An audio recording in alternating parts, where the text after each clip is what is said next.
Welcome back, ladies and gentlemen, nerds and nerd ballers, to game number 4 of MTW's Dimaga versus Monchi. Now, this is game number 4, like I said, but I'm doing these casts slightly out of order. I didn't realize until I'd already casted the first game that they were actually playing a series in the GIGABYTE Cup. This is a best of 5, and so we're casting it slightly out of order, but that doesn't really matter.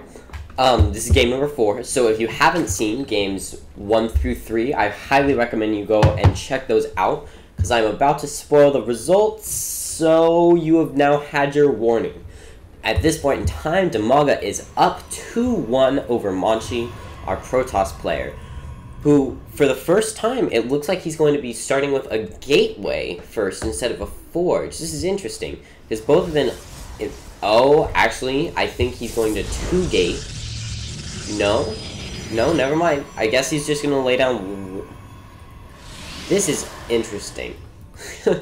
I don't really recall seeing an opening like this. I may have, but normally as a Protoss player, you want to go for a 12 or a 13 gateway if you're opening with that gateway first. But he chose to cut his probe production a little bit and then get his gateway. So this is going to be a really fast gateway, but once again, unlike on Crossfire in the last game, Dimaga's going pool first, so I really think he's going to be perfectly fine against this.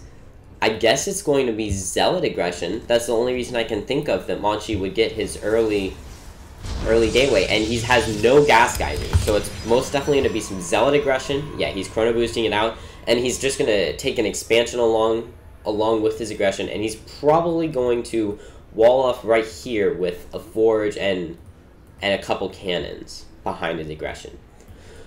So, Monchi's scouting Dimaga. Dimaga, like I said, is going for his same good old spawning pool before hatchery and no gas geysers, because he really doesn't seem to like to get his Zergling speed against Protoss players, which I think that's really interesting. I find Zergling speed to be very helpful, but I guess Dimaga is comfortable just waiting to get into a later game.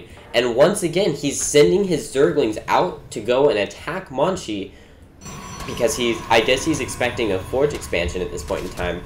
And he just lets Monchi lay down this pylon here. So, I don't know. I don't really agree with the decision by Dimaga. I really would have kept these Zerglings at home just to get this hatchery up first, because these Zerglings really aren't going to do very much damage, especially in this case against these 3 chrono-boosted Zealots. But after these 3 Zealots, Monchi's decided to get a gas geyser and a cybernetics core, so this is really interesting. We're going to be seeing these 3 Zealots push out across the map, while Dimaga's taken his 3rd base, so these Zealots might be able to accomplish something. But no, never mind, I take that back. There are 8 Zerglings in production right now, and he's got 2 at home, 12 Zerglings in production. That's cute. Dimaga actually did a double extractor trick so that he could get out some more Zerglings. And now these Zealots they aren't going to be able to attack. They force Zerglings, which is always good, but if they push into Dimaga's main, which I don't think they're going to, but if they did, they would die. So Monchi's being smart here, and he's just leaving his Zealots in this position where if Dimaga attacks, he won't have good enough surface area. And now a 4th and a 5th Zealot are actually joining up, but I feel Dimaga doesn't have enough Zerglings for all of these Zealots, but I don't know. I'm starting to like this from Monchi, and he's following it up with a Stargate. This I like. This heavy pressure with these 5 Zealots. I really thought it was going to be an expansion. It's because of his really late gas, but now he's got 2 gases mining, and he's going to follow this up with a Stargate. So what he did here was he was trying to force Zerglings from Dimaga, and oh no, Dimaga gets a perfect surround on all of his Zealots, and we can see Monchi not very happy with that surround, and Dimaga takes out all the Zealots, but I still feel that Monchi's in a good position. If he can chrono boost out maybe 2 Void Rays and keep them in his base, and then follow that up with some Phoenix, I really think he might actually just be able to kill Dimaga, because Dimaga he got so many Zerglings that now he's just going to be massing drones, and he's not going to worry about getting a third queen to spread creep or anything like that, so he's not really going to have enough anti-air. So I do like this build from Monchi. It's interesting, and it's really he's going to have a really late Nexus. It's kind of all in. If these Void Rays, like I said, he's going to be getting 2.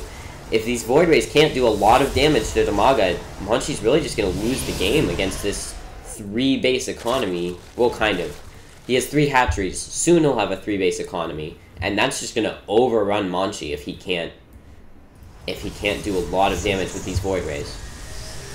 So it looks like he's going to be having 3 gateways along his attack. So he's probably going to pressure maybe to right about here, or maybe into the 3rd base with a pylon right here, so that he can warp onto the high ground along with his Void Ray attack.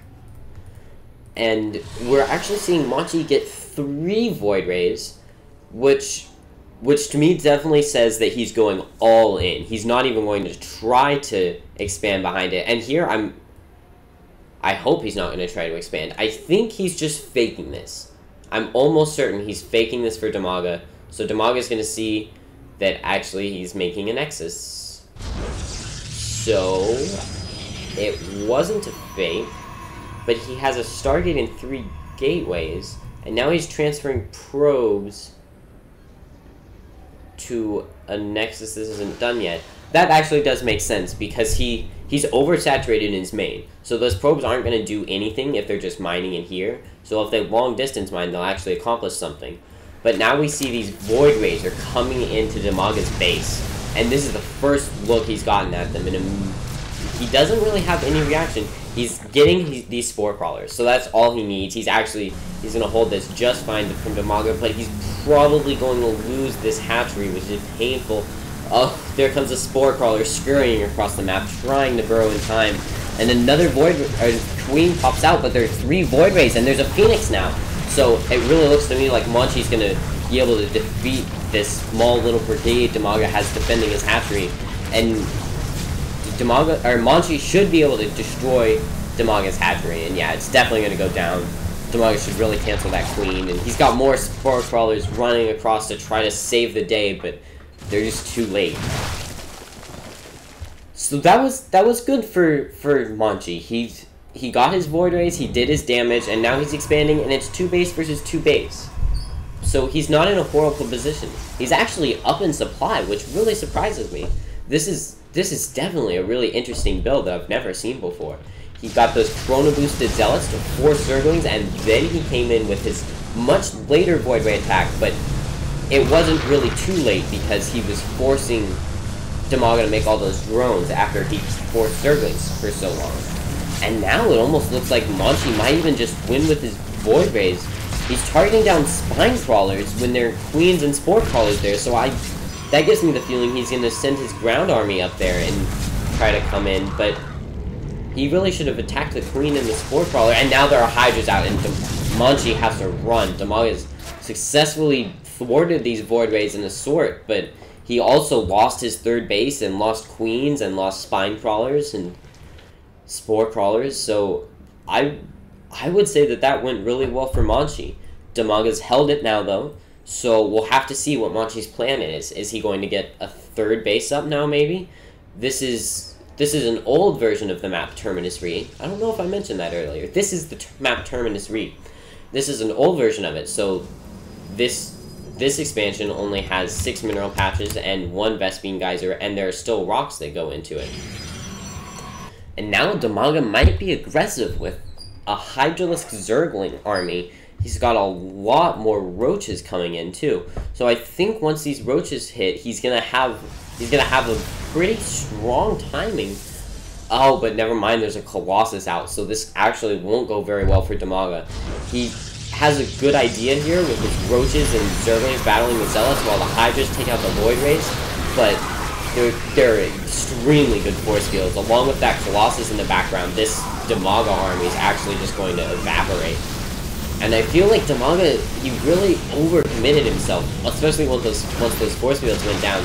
And behind this attack, he's taking a 4th base, but that just doesn't feel right to me. Right now, Monchi has such a strong unit composition that I really feel he can he could destroy this 4th base if he wanted to attack right now.